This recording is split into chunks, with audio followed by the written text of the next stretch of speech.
साधारणतया ऐसा माना जाता है कि ये जो महाभारत है, ये महाभारत कौरवों और पांडवों के बीच युद्ध की कहानी है।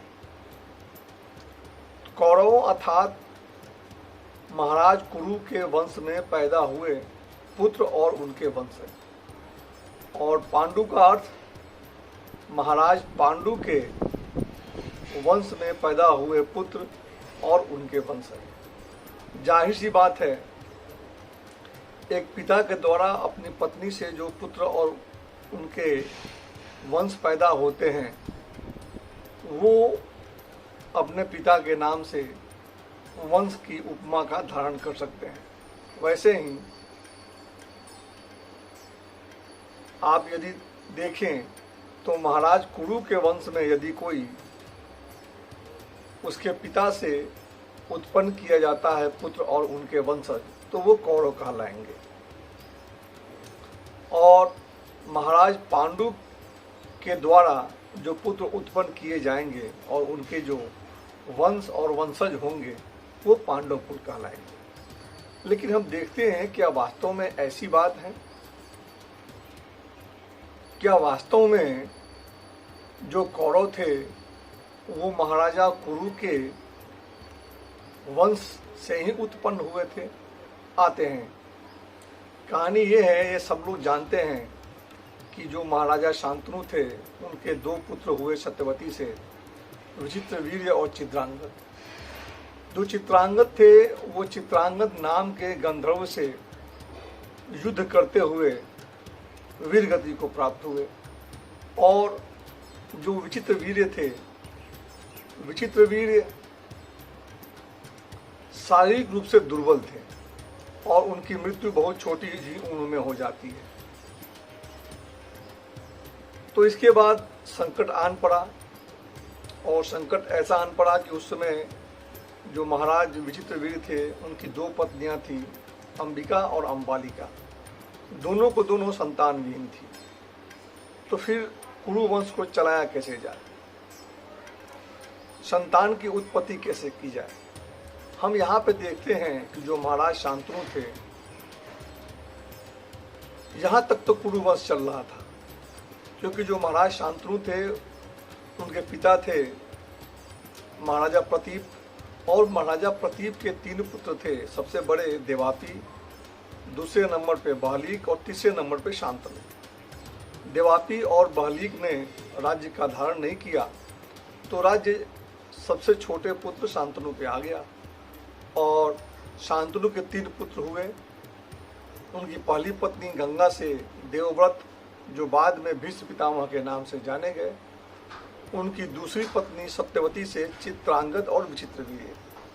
तो भीष्म पितामह ने आजीवन ब्रह्मचारी रहने का प्रण कर लिया था, और जो उनके चित्रांगद थे पुत्र, वो चित्रांगद नाम के गंधर्व से युद्ध करते हुए वीर गति को प्राप्त हो गए।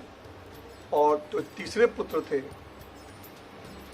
विचित्रवीर्य, उनकी मृत्यु भी बहुत छोटी उम्र में हो गई।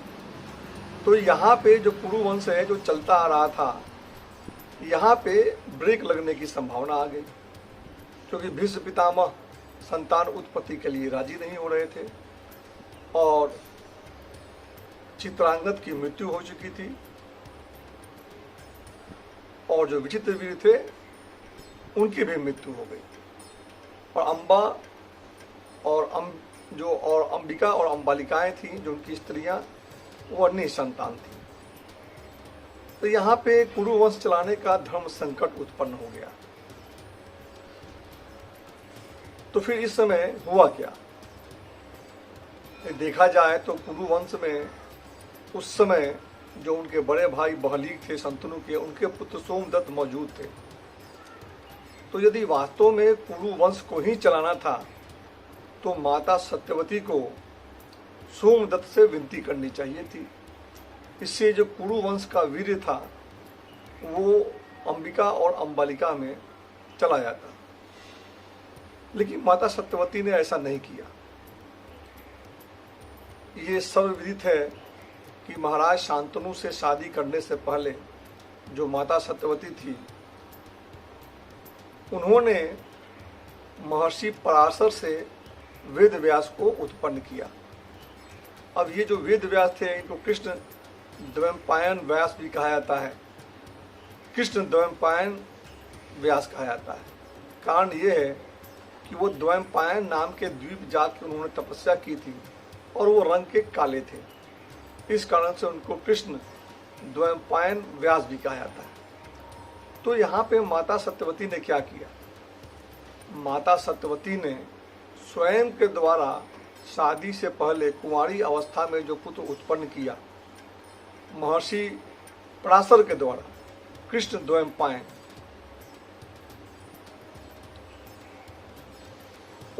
उनको बुलाया। जाहिर सी बात है इनका कुरु वंश से कोई लेना देना नहीं है, और उनको बुला के अंबिका और अंबालिका का गर्भ धारण कराया। तो यदि कुरु वंश के चलाने की बात थी तो जो महाराजा बहलीक थे, जो शंतनु के बड़े भाई थे, और उनके पुत्र सोमदत्त भी मौजूद थे। तो सत्यवती ने उनसे बातचीत नहीं की। यदि वो उनसे बातचीत करती तो जाहिर सी बात है सत्ता का जो ट्रांसफर था वो सोमदत्त के हाथ चला जाता। तो जो महत्वाकांक्षा सत्यवती की थी वहाँ पे आड़े आई, और उन्होंने कुंवारी अवस्था में महर्षि पराशर से जिस पुत्र को उत्पन्न किया था व्यास को, उसके द्वारा अंबिका और अंबालिका का गर्भ धारण कराया। सारे ये सर्वविदित है कि जो महर्षि व्यास हैं, महर्षि व्यास के द्वारा अंबिका से धृतराष्ट्र को उत्पन्न किया गया और अंबालिका से पांडु को उत्पन्न किया गया। तो इस तरह से ये व्यास वंश है। ये व्यास मुनि वही हैं जो महाभारत के रचयिता हैं। तो यदि हम कौरव वंश की बात करते हैं और कहते हैं कि ये कौरव हैं तो ये अनुचित है, बिल्कुल अनुचित है। ये कौरव थे ही नहीं, ये सारे के सारे व्यास वंशी थे। उनमें व्यास का खून दौड़ रहा था, और बार बार क्षत्रिय क्षत्रिय की बात आती है, इसमें क्षत्रियता की बात कहाँ रह गई? जो पुत्र उत्पन्न किए गए वो माता सत्यवती थी। माता सत्यवती के द्वारा पराशर मुनि से जो पुत्र उत्पन्न किया गया व्यास, जो कि एक भील कन्या मत्स्यगंधा थी, भील कन्या, और पराशर मुनि से उत्पन्न किए गए व्यास थे। तो व्यास अपने आप में क्षत्रिय तो थे ही नहीं और पूर्ण तरीके से ब्राह्मण भी नहीं थे। वो ब्राह्मण और भील कन्या के गर्भ से उत्पन्न किए गए पुत्र थे। तो इस तरीके से ब्राह्मण और भील कन्या के द्वारा उत्पन्न किए गए पुत्र व्यास मुनि, ये अपने आप में ब्राह्मण भी नहीं थे, और फिर इनके द्वारा अंबिका और अंबालिका से पुत्र उत्पन्न किए गए। तो न धृतराष्ट्र क्षत्रिय हो सकते हैं और न ही पांडु क्षत्रिय हो सकते हैं। कौरव वंश की तो बात ही नहीं है, ये व्यास वंश की बात है। और यदि व्यास वंश की भी बात करें तो व्यास न तो ब्राह्मण का कुल था और न क्षत्रिय का कुल था। ये दरअसल ब्राह्मण और भील कन्या के द्वारा उत्पन्न किए गए संकर हाइब्रिड वंशावली थी। तो ये थी व्यास वंशावली। और बाद में जो धृतराष्ट्र के पुत्र हुए, 100 पुत्र हुए और एक पुत्री हुई, तो वो कौरव का नाम दे दिया गया, लेकिन असल में ये कौरव वंश नहीं था, ये तो व्यास वंश था। अब आते हैं पांडव की बात करते हैं। ये सारे जानते हैं कि महाराज पांडु की 2 पत्नियां थीं, कुंती और मातरी। तो ये जो कुंती और मातरी थी, इनके साथ पांडु जब जंगल में शिकार करने गए थे तो वहाँ पे अनजाने में उन्होंने एक ऋषि को, जो मृग के रूप में उसमें काम क्रीड़ा कर रहे थे अपनी पत्नी के साथ, उनको मृग समझ के उन पर तीर चला दी थी। तो मुनि ने पांडु को श्राप दिया था कि जब भी तुम काम की इच्छा से अपनी पत्नियों के संपर्क में जाओगे तो तुम्हें मृत्यु प्राप्त हो जाएगी। इसी डर से जो महाराज पांडु थे वो अपनी स्त्रियों के पास जा नहीं सकते थे, काम क्रिया नहीं कर सकते थे, संतान की उत्पत्ति नहीं कर सकते थे। और कहानी यह है कि जो महाराज पांडु थे, महाराज पांडु अपनी पत्नियों के साथ बाद में वन को चले गए थे इस श्राप के बाद। जब कुंती को यह ज्ञात हुआ तो कुंती ने उन्हें एक बात बताई पांडु से कि कौमार्य अवस्था में उन्होंने दुर्वासा मुनि की बहुत सेवा की थी और दुर्वासा मुनि ने उन्हें कौमार्य स्थिति में ही वरदान दिया था और ये कहा था कि तुम जब भी इस मंत्र का उच्चारण करके किसी देवता को बुलाओगी तो देवता आके तुम्हें पुत्र प्रदान करेंगे। तो कुंती ने कहा महाराज पांडु से, आपकी यदि विनती हो तो मैं उन लोगों को बुला के गर्भधारण कर सकती। अब जो महाराज पांडु थे उन्होंने अनुमति दे दी, वो स्वयं तो पैदा कर नहीं सकते थे। तो जो कुंती थी उन्होंने महाराज पांडु की आज्ञा से धर्म को बुलाया और धर्म द्वारा गर्भ का धारण किया और युधिष्ठिर पैदा हुए। फिर पवन देव को बुलाया और पवन देव के द्वारा उन्होंने भीम को उत्पन्न किया। तो इन दोनों को पैदा करने वक्त उन्होंने महाराजा पांडु की अनुमति ली थी, लेकिन जो तीसरा पुत्र था अर्जुन, इसको पैदा करने के लिए उन्होंने पांडु से न कोई बात की न अनुमति ली और इंद्र को बुलाकर उन्होंने अर्जुन को उत्पन्न किया। तो इस तरीके से 3 पुत्र उत्पन्न किए। जो सबसे बड़े पुत्र हुए युधिष्ठिर, वो धर्मराज थे, धर्मराज को बुला के उन्होंने उत्पन्न किया। जो दूसरे पुत्र थे भीम, उसकी उत्पत्ति उन्होंने पवन देव से किया और तीसरे पुत्र की उत्पत्ति उन्होंने इंद्र से किया, अर्जुन की। और जो माद्री थी, माद्री को भी उन्होंने ये मंत्र प्रदान किया।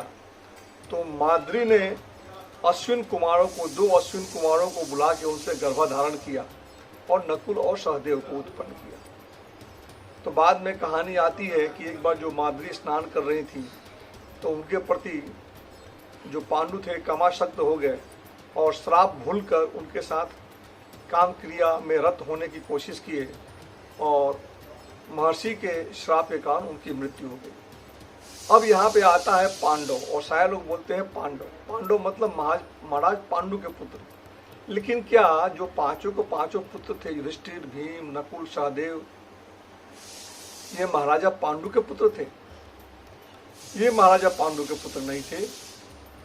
ये तो सारे के सारे अलग अलग देवताओं के द्वारा उनकी पत्नियों से उत्पन्न किए गए पुत्र थे। युधिष्ठिर धर्म के द्वारा, भीम पवन के द्वारा, अर्जुन इंद्र के द्वारा, नकुल और सहदेव, इनकी उत्पत्ति हुई अलग अलग देवताओं से, अश्विन कुमारों से। तो इस तरीके से देखते हैं कि ये जो हम पांडु के पुत्रों को पांडव कहते हैं, ये पांडव कहना उचित नहीं है। ये थे ही नहीं पांडु के पुत्र, इनकी स्त्रियों के पुत्र थे। स्त्रियों के पुत्र हो जाने का मतलब ये नहीं है कि वो पिता के ही पुत्र हैं। तो इस तरीके से हमने देखा कि जो महाभारत है, महाभारत पुरुषों के वंश की लड़ाई नहीं है, ये स्त्रियों के महत्वाकांक्षाओं की लड़ाई है। सत्यवती ने अपनी महत्वाकांक्षा को बनाने के लिए अपने द्वारा उत्पन्न किए गए पुत्र व्यास से अंबिका और अंबालिका का गर्भधारण कराया। ठीक उसी तरीके से कुंती और माद्री ने भी अलग अलग देवताओं से संपर्क करके, गर्भधारण करके अपने पुत्रों को पैदा किया। और यदि हम कुंती और माद्री की भी बात करते हैं तो कुंती ने भी 3 पैदा किया। इनके भीतर भी कंपटीशन था, क्योंकि कुंती, ऐसा कहा जाता है कि माद्री दिखने में ज़्यादा खूबसूरत थी, तो कुंती ने भी 3 पुत्र पैदा कर दिए ताकि इसका प्रभाव ज़्यादा रहे।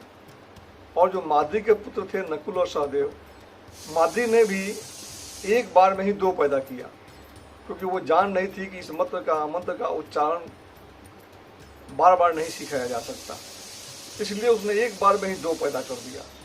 तो यदि हम देखते हैं कि यहाँ पे गंधारी है, अच्छा गंधारी भी हैं, उनके पेट में जब पुत्र आया और जब उनको मालूम चला कि कुंती ने भी गर्भधारण किया है तो दोनों के बीच कंपटीशन चलता है।